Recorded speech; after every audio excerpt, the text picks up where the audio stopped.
Greetings everyone, my name is Anna. I hope you're all doing well. It is time for my February wrap up. I got through quite a few books this month, around 8 books or so, which is quite good I think.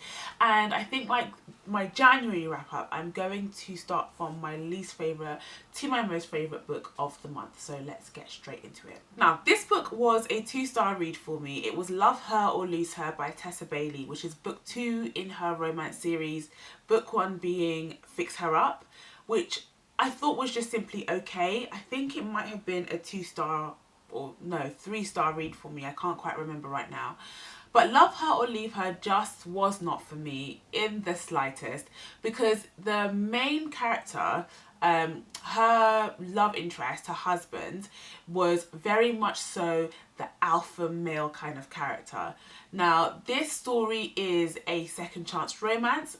I don't know if they are quite for me. There is a book that I read this month that was also a second chance romance and I did enjoy, but I'll get to that one when I get to it. But I just did not enjoy the fighting. I don't like hearing about people fighting. That's a personal thing for me. But I think where this book really lacked for me was the very alpha male, this is my woman, I'm supposed to look after that, I'm supposed to, you know, be there for her. And it was just the ultra hyper masculine, I must look after her behaviour from the male lead that really I wasn't into it in the slightest. There was also a bit of information that the main character or the male love interest was hiding from his wife. It wasn't a huge thing and it was very frustrating because I don't like when people don't communicate properly, when they hide things from each other. It's just such a boring plot point. And so it was this sort of thing that he never really got around to telling her, even though they were trying to work things out, trying to do couples therapy together to try and work out their issues, and he never really got around to giving her this information. And then you found that it was really used as a plot point. That was annoying for me. But overall, I think Tessa Bailey tends to write very ultra masculine characters. It wasn't something I really noticed in the first book I read, but definitely in the second book, I wasn't enjoying it. There is a third book coming out in the series, I think centres around Georgie's sister, who I like. She's a very strong sort of character, and I think this one is going to be enemies to lovers, which is a trope that I'm always here for. So the third and final book may actually rescue the series for me. We will see, because I kind of get the feeling that that character also might be a bit masculine and hyper male masculine kind of thing. I don't know, we'll find out. But yeah, 2-star read wasn't for me. Next I have Priest of Bones by Peter McLean. This one was on my 2020 fantasy TBR for this year. There seems to be a common theme with the books on this list. I might have to reevaluate, because this one again wasn't quite what I was expecting it to be. Now, Priest of Bones is around a band of men coming back from the war. They've been fighting for I think a few years in this quite brutal war, and the main character, before he went off, was sort of this head of this, I think they're called the Pious Men, because his name was something Piety. I can't remember what his name is.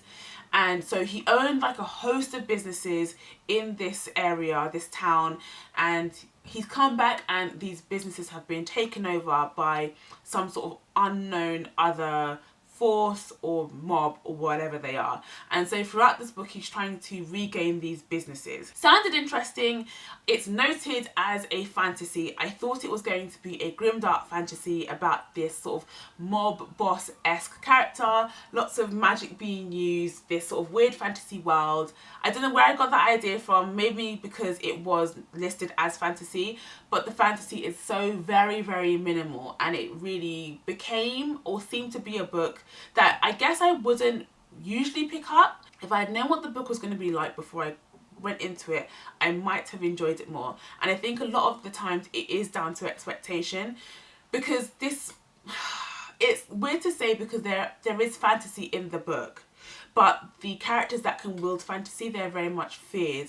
It's not something you really talk about. It's not really a fantasy world. It's an alternate world, Okay, I guess that sort of, you can say that's fantasy. And there are a couple of characters that can wield magic, but like I said, the magic is very much feared. It's not something that you want to have. They're seen as weird characters when they have magic, and it's really very, very minimal. There's no, very rarely is there magic used in this book. I've never watched Peaky Blinders, but this is what I think Peaky Blinders would be like. So imagine Peaky Blinders, but with a character who can sort of wield magic and is rarely ever utilised. That's kind of what it is. It's sort of like a mob story. It's gritty. There's an underworld.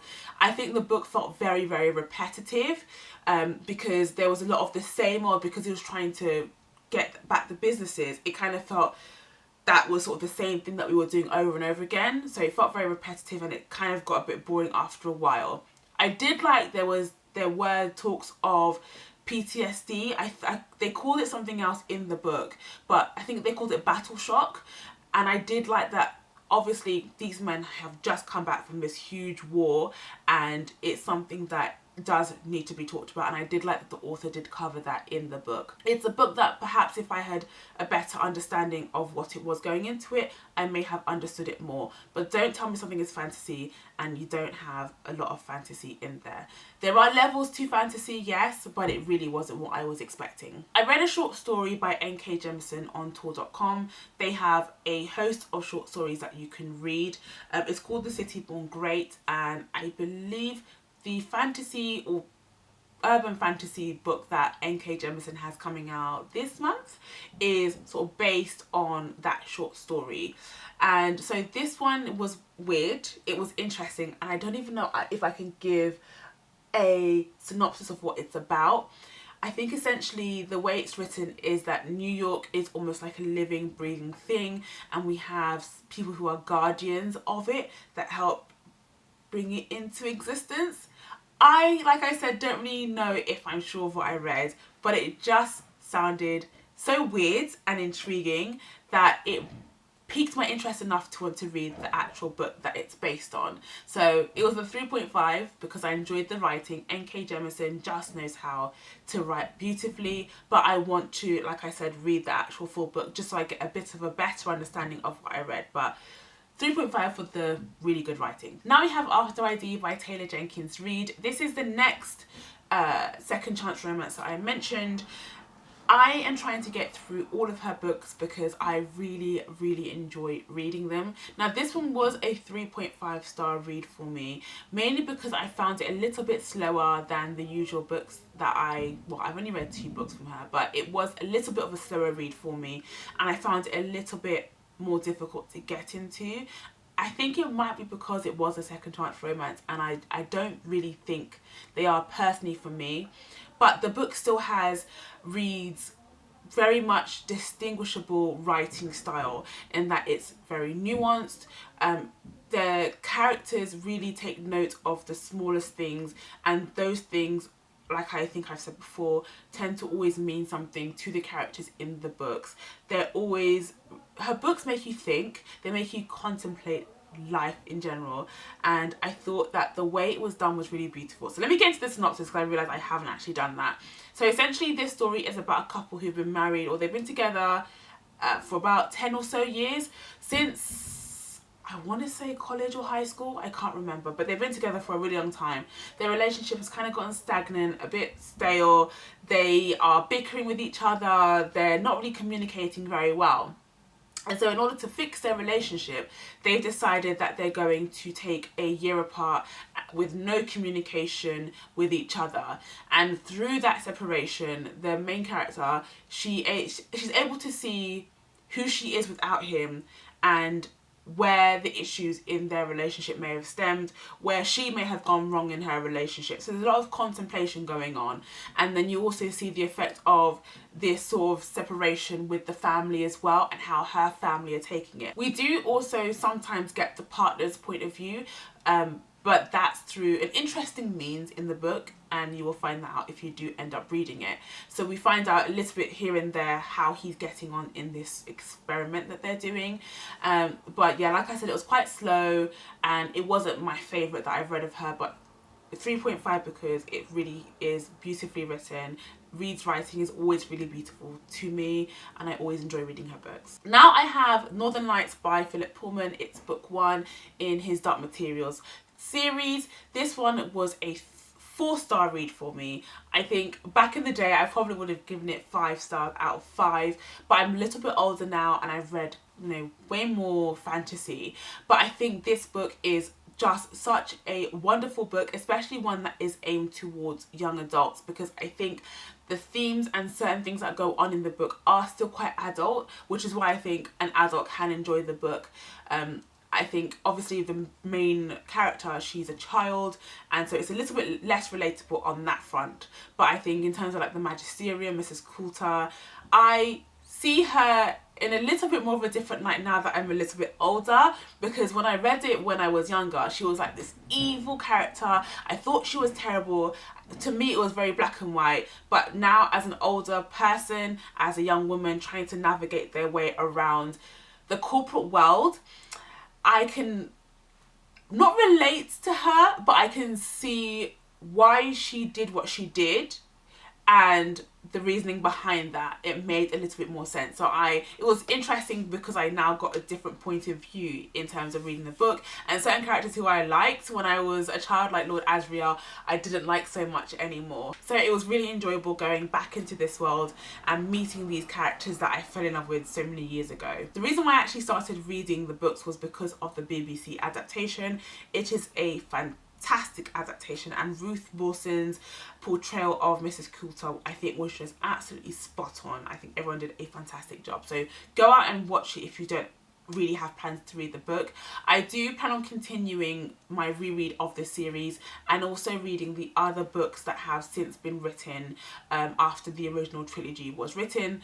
Just a fantastic world to hop back into, and yeah, I really love the series. So like I said, I gave it 4 stars out of 5. I don't know how I'm going to fare with the other books because I actually have genuinely forgotten what happens in the other books, but very excited to jump back into them. Now this next book was a surprise standout for me. It was The Vagrant by Peter Newman. I buddy read it with Tolani from Tea Time Tola, and we both really enjoyed the book. We had very similar thoughts about the read.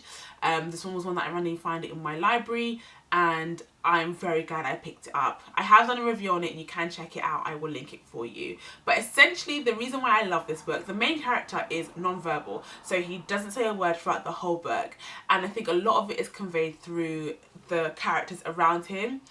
I'm just going to say that you end up loving the baby and a goat. I stand the goat. And if you read this book, you will understand what I mean. Like, you just end up really loving these characters. There's found families, there's ragtag people coming along on the journey, because essentially he's making a journey to do something.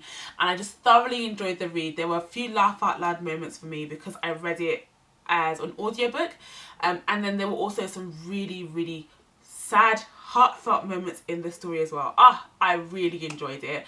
I think the negative for me was the world building, but I go into that a little bit more detail in my review. But last but not least, let's talk about the books in the Murderbot Diaries. I read Rogue Protocol, which I gave 3 stars, and then Exit Strategy, which I gave 4 stars. I thought it was a very good ending to a series that I thoroughly enjoyed. I can't go into too much detail, like I mentioned in the wrap up in January, just because there is an overarching story, but there are little mini subplots that kind of feed into that story. It's quite difficult to go into too much detail, but essentially Murderbot is an AI. He sort of looks like a human, but they have less human parts to them. He has switched off his governor module, which means he has a lot of thoughts that we are told about that are conveyed to us, and he just wants to be left alone. He just wants to chill and watch his shows. He has favourite shows, he has lots of interactions with other AI around him, so it's quite interesting when you read those. But I thoroughly enjoyed Murderbot. I loved him trying to, or becoming more open and learning to interact with humans around him. Really fun reading. I do highly recommend the series. It's very short to get through. It's just 4 novellas, and I really love the world. I heard that there might be a book coming out So I'm excited for that, and I want to give it a go, see what a full story of Murderbot might look like. I'm very, very intrigued. So folks, that is my wrap up of all the books that I read in the month of February. Let me know below if there are any that you have read yourself. Feel free to leave those down below. Don't forget to give the like button some love. Feel free to subscribe if you would like to see more from me, and I will speak to you all in my next video. Bye.